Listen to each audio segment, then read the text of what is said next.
Hey guys, it's QuickyBaby and welcome back to a question and answer video. And you might be going, but when did you ask the questions? So yeah, I'm really sorry. This is from several months ago. It was the 200,000 YouTube subscriber question video you did, and here are the answers to them.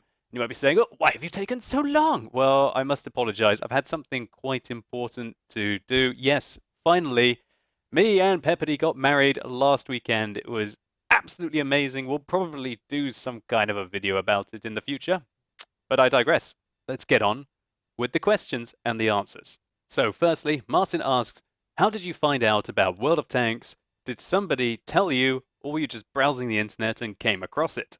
Well, firstly, let's go back about 4 to 5 years and see if I can remember exactly how I got into World of Tanks. I think I was buying a game time card for EVE Online, which I used to play a lot of back then. I was on a retail website where you could get codes cheaper than if you bought the game time directly from CCP, which seemed to always con British people for paying in pound sterling and make them pay the same as the euro, even though we're not even going to go into currencies. And so when I was buying this game time card, it also had an extra feature at the checkout. Do you want a closed beta invite for World of Tanks? And little did I know how much that would then impact my life. So inside the closed beta, I tried the game, I really enjoyed it, but I didn't have a clue. I got up to the Tiger, which really at that point was the key tank that I knew about and wanted to get into. And I think that's the case with a lot of people that play World of Tanks. They might have one or two vehicles that they know about and then they try and rush to get them. So then the closed beta finished, all the progress was wiped, and I had to start again. And this was in May 2011. Hard to believe this game is stronger than ever, 4 years after its release. Those 4 years were a complete and absolute blast, and I'm having more fun than ever, really. And now with World of Warships, I don't see a reason to step away from Wargaming's content. So again, Martin, thank you so much for the question. Next, we have Ms. QO, who says, what did you do in your life before you started streaming? Well, quite a few things, but I guess I'll just try and pick out some of the highlights for you. I started streaming and making YouTube videos in 2012, so I guess this period is really my 3-year anniversary. And in 2012, I was 2 years into my PhD, which luckily enough had a substantial amount of funding to it, which also paid my living costs and enabled me to have what I would call a student plus kind of financial lifestyle. At the time, my goal was to finish my PhD within the next 1 to 2 years, and then get a job at the same university, or move somewhere else and work at a different university. Or alternatively, take the qualification and use it in some kind of business that's remotely related to it. So I started streaming and making YouTube videos just for fun. I personally loved watching other streamers. I loved watching great YouTube videos. I felt like I had some unique talents and that I was suited to it, and so I went for it. I enjoyed this so much that it kind of really did take a dent out of my study time, and my thesis completion date did start to get set back. It wasn't until 2013, when I got a partnership with Twitch TV, that I really thought that anything could come from it. And originally, I just wanted the partnership with Twitch TV. It wasn't about the adverts, it was about getting transcodes for the streaming. Back then, unless you were partnered with Twitch, you could only have one video quality setting. And so you could either have an awesome looking stream at 1080p that not that many of the viewers could watch, or a 720p stream that didn't really get the full features of World of Tanks out on a very exciting new media platform. And so it was about mid-2013, and I was enjoying what I did so much that I had to make a decision. 1, stop the PhD entirely and completely focus on what I was doing. 2, sacrifice all sleep, finish the PhD, and keep the YouTube and Twitch going. Or 3, just focus entirely on the PhD and put aside what you were doing. I chose option 2, and what it meant is that I didn't really spend enough time with my friends for a couple of years, and I think my family suffered as well. But I got through that period, and now I don't mind the fact that I barely slept or socialized. I think it was worth it. So, Ms. QO, I know I went off on one there, but hopefully you were happy with the answer. Hey Manu, how you doing? He says, what are your favorite tier tanks of all classes and why? So let's start with tank destroyers. I'd probably say the FV215B183 because that is a stream favorite. If you guys have watched my streams, you'll know I have a tank poll, which enables all of the viewers to vote on the tanks they want me to play to add some variety into it. And also, sometimes to throw me a few challenges or troll votes. And the FV215B183 with the biggest gun that's on any tank, well, I guess now joint biggest, along with the FV4005, is constantly highly voted. And that's because it has such insane alpha damage. And I have to admit, every time I manage to penetrate one of those Hess shells, hilarity ensues. The sheer unfairness of it all, when you think about it, I think that's why I like that tank. Next, tier 10 mediums. I'm going to have to pick two here for you, Manu. Sorry, it has to be the Batchat. Why? I don't even need to explain it. It's a fast tank with an autoloader that's capable of some insane assassination missions and carries. And two, when I don't want to play an autoloader, it would have to be currently the SDB1. Great mobility, 10 degrees of gun depression, 7.5 rounds a minute, giving it an insane DPM, and frontal hull and turret armor that can still pull off a bounce. Now I'll briefly go over artillery. I think I've never played the T92, but having the biggest gun in the game on either a tank or an SPG would be hilarious. Also, that tier 10 Batchat artillery is filthy the way that it can keep you tracked and just keep pummeling you for 4 rounds. I also kind of like the Conqueror gun carrier. It drops bombs on people that thought they were safe and has huge alpha damage as well. And the Object 261 is also a hell of a lot of fun. Its gun arc might be quite flat, but the balance between rate of fire and alpha damage really is there. Heavy tank-wise, it's really hard to pick one. I love the T110E5. It's just such a consistent heavy tank, almost like a heavy medium that's able to really put itself into any situation and just continuously kick butt. Alternatively, the T57 Heavy is just completely unbalanced, and for some reason its rate of fire still hasn't been nerfed. They did nerf its aim time and its accuracy quite a lot, which was kind of a balancing mechanic, but still for that short to mid-range combat, nothing else compares in the game.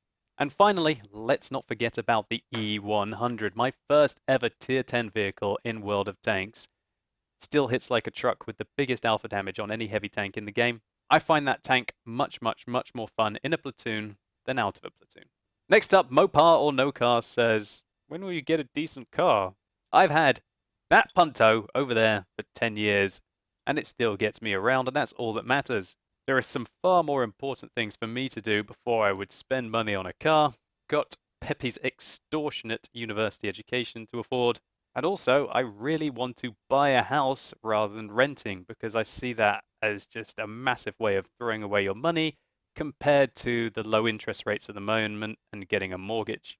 So don't worry, Punto, you're going to be around for a few more years of torture. Hey, Flavio Christian! They say, are you planning to do a Draw My Life in 2015 like part 1 because you're still young? Good luck with the channel. Congrats on 200,000 subscribers. Well, thanks for the kind words, and I think that's an interesting idea. I think I've definitely got some things to talk about now, especially from the last few years. Great idea, and I'll give it a go. So, Zamazisti says, oh, a question thingy, huh? The main question is, what is your plan when World of Tanks starts losing its popularity? Fantastic question, something I've asked myself many times over the last few years. And the answers have really just come out in the last couple of months. Wargaming is now releasing a World of Warships and also World of Tanks Generals. They are one of the best companies that I've ever had the privilege of interacting with, and I have firm belief they're going to make great content for years to come. So let's go many, many, many years down the line when wargaming products are not so popular anymore, if that ever happens. Well, then I could very easily step into some other game which I enjoy. You may think that World of Tanks is all I play, but that's just because I focus my channel on that. I do play a large variety of other games. I wouldn't pretend to be very good at League of Legends, but I did get ranked gold last season. When it comes to Hearthstone, I have pretty much every card in the game. And when I have some more time, I plan on getting Legend. And the best ranks that I've been able to get up to are 5 pretty much when I can be bothered. I also play World of Warcraft with my friends at the moment. And in that, I've cleared pretty much all of the heroic content there is. And if you do play it, I've got something like 682 item level at the moment. The thing is, Amasisti, is I am a gamer. And just because I don't make every single little bit of my life completely public for you, doesn't mean that it's not happening. Statistically, I know that only about a third of you guys will be interested in me doing other content. And I'm not meaning that in kind of a like, oh, you don't really like me kind of way. It's just the way it is. There are loads of streamers and YouTubers that I really like as well, but when they move on to other games because they get bored, I don't follow them. It's nothing personal, it's just the way it is. You might say, well, how do you know a third? Well, as a Twitch streamer, it's been very interesting for me to see how my World of Tanks viewer numbers compare directly to my other game viewer numbers. For my World of Tanks streams, I probably average about 5,000 to 6,000 viewers. And during the colder months, where the days are shorter, probably about 7,000 viewers. When I stream other games, for example, do you remember me streaming Alien Isolation? That was a candid stream, unplanned, about 2,000 viewers. Other games, for example, the World of Warcraft launch, I think that was like 1,500 viewers at Death O'Clock O'Night. So what I'm saying is that probably every single one of you out there has played or at least knows of World of Tanks. And I'd say at least a third of you like me enough as a person to watch whatever kind of content I play. So let's say Wargaming decide to cancel World of Tanks and everything right now. I'd say there's still about 80 to 100,000 of you guys out there that would still maybe give a watch for my new content. And as long as if it was the same kind of quality as my current content, I'd expect you guys would stick around. The tricky thing with streaming and YouTube is getting started. You need to reach this critical mass where your content then explodes and spreads everywhere. It's so very, very, very hard to build up from that 0 subscriber mark to I'd say about the 10,000 subscriber mark. Then actually it progressively gets easier and easier as long as you keep your content of high quality. And so that means that if I was to move to a different game, you guys were still interested in me, I would be able to avoid that critical mass period and then immediately attract players from the new game that didn't know about me at all. And then let's say that I get completely bored of this, which I really don't see happening because I'm having the best time of my life. Then I do have an undergraduate level and a postgraduate level qualification to fall back on. And so I've got great confidence in myself, and I truly think that the future is a pretty safe place. And if it isn't, then I'll deal with that when it happens. Next up, Wonders of Wondersful says, how many hours a day do you spend playing World of Tanks? I play World of Tanks 3 times a week, only on stream. I don't really ever play off stream. And the streams are roughly between 4 and 6 hours. What that means is that I don't get burnt out, I keep it fresh, and I have fun. So, not too bad at all. How long did you think I played World of Tanks for? Next up, Carl Heaven says, 1. Would you buy 100% crew for every new tank? And do you recommend always grinding or retraining old crew until you're done with the line? So, Carl, thanks for the question. To be able to get 100% crew in World of Tanks, you have to spend real money. It's either 100 if you get it on discount or 200 gold per crew member, which before I started doing YouTube and Twitch, and I had enough gold in the game thanks to you guys through all of the crazy gifts you send me, I never spent gold to get 100% crew. I simply didn't think it was worth it, and I grinded all of my crews from 75% to 100%. I spent the 10,000 to 20,000 credits per crew member on a fresh crew to get to that 75%. But what my main strategy was is that I actually didn't buy new crews for all of the different vehicles. Back then, I didn't have any premium tanks, and I didn't have all of the credits that I would have needed to be able to put a new crew into every vehicle, let alone to buy the vehicle in the first place. I had to sell vehicles to be able to finance the next vehicle, and that had the very fortunate luxury of being able to take the crew and move them on into the next tank, and the next tank, and the next tank. And when you move your crew from one tank to another of the same type and nation, and you spend 10 to 20,000 credits per crew member, their main qualification only drops from 100 to 90. And in turn, that will only take you about 20 to 30 games to get back up to 100%, depending on how much your average experience is and the multipliers that are going on when you're playing. And so, Carl, really, there's no definitive answer to your question. If you're in a high-paying job and you have some money, but not a lot of time, I recommend spending the gold to get 100% crew. If, like me, back when I was playing from 2011 to 2013, you had quite a lot of time, but not a lot of money, I recommend spending the credits to get a 75% crew and then grinding them up. And then finally, the other method, which is moving a crew from one tank to a new tank retraining them for credits and only dropping them from 100 to 90%. And I think that is the best option unless you really, really, really want to keep your old tanks. And remember, there's nothing stopping you from moving a crew from, say, your Pershing into your pattern and then putting the new crew in your Pershing, which you're only going to play occasionally, and focusing that grind on the pattern. Next up, Brian Ellis says, are you going to Tankfest in 2015? I could not make 2014 and would like to meet you. Brian, I am 100% going to Tankfest 2015 unless something disastrous turns up. So I can't wait to meet hundreds more of you guys at the best tank event of the year. Last year in 2014, I literally must have met and greeted 1,000 of you guys over the weekend. It was a hell of a lot of fun for me, and it was an honor to meet you all. And I can't wait to do the same this year. Ghost of Onyx says, do you think your relationship with Wargaming affects your objectivity as a reviewer and your opinions about certain aspects of the game? Firstly, absolutely fantastic question, Ghost of Onyx. It's something that I ask myself quite a lot. For everyone who's not an English speaker, just to re-clarify what Ghost of Onyx is asking, he's wondering that because I am friends with Wargaming, does that mean that I am going to be biased in my reviews? Am I not going to tell you when something sucks, or am I going to, pretend that something's really good? Well, I guess that you guys are probably the best judge of that. Personally for me, let me just clarify a few things. 1, I am not employed by Wargaming. 2, I have never been paid a penny by them, outside of when I was on one of their live streams at Gamescom last year. I make all of my money, not from Wargaming, but from adverts that you see on these videos, and also from subscribers that you see on Twitch TV. My relationship with Wargaming is as follows. They've got a great game, I love their great game, and I have an epic community. I feed content from Wargaming to you guys, as well as also new guys who will then go and play their game. And so effectively what they allow me to do is to run adverts on my videos based on their intellectual property in the hope that their game will reach a much larger audience. That's pretty much a standard in current social media and modern media with games. Other companies such as Nintendo, who at one point were stopping YouTubers from running adverts on their videos, quickly realized that we're effectively doing them a favor and we're not just trying to skim money off them. Our content is value added and all of the revenue comes from the adverts.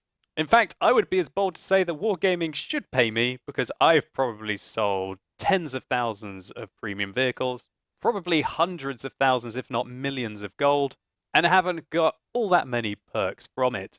For me, there's just so much content produced by Wargaming that I can choose the bits that I like and I think are of interest to you. Let's look at my STA2 video from a few months ago. I really disliked that tank and I strongly tried to dissuade you guys from purchasing it. Also, you guys will hear me speak my mind quite a lot on Twitch TV. As an example, I strongly opposed what Wargaming were going to do in 9.7, but I believe they're not doing this now. They were going to nerf the penetration of pretty much all of the tank destroyer and medium tank standard ammos without nerfing the premium ammos at the same time. That would have been absolutely disastrous for their reputation as a non-pay-to-win company.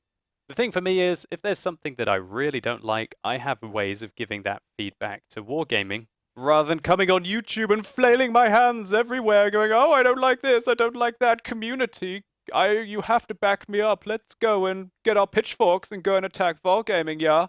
No, there really are far better ways of voicing your opinion and making your feedback heard. And I'd like to finish with a little analogy, and if you are a young viewer here or sensitive to some bad words, I suggest you turn off your ears right now. If at the end of the day, you've met maybe one, if not two assholes, then that's alright, you've just met a couple of assholes and you've had a bad day. But let's say every day, day in, day out, day in and day out, everybody you meet is an asshole according to you, then it's probably not them who are the assholes. And you're probably going to be a very sad, lonely old person who's stressed, bitter, and angry about everything. I personally think it's far more fun to focus on the things that you like and you enjoy that are also appealing to everyone to try and put out to the YouTube community. And so on that absolute bombshell of a question, I'd like to thank you all for your questions. They were thoroughly enjoyable, and hopefully you were happy with the detail of the answers that I went into. If you guys have enjoyed this video, please consider giving it a like down below. It really helps the channel out. And let me know in the comments if you have any feedback or a response to any of the answers that I've given here. And as always, guys, thank you so much for watching. You've been epic, and hopefully I'll see you soon.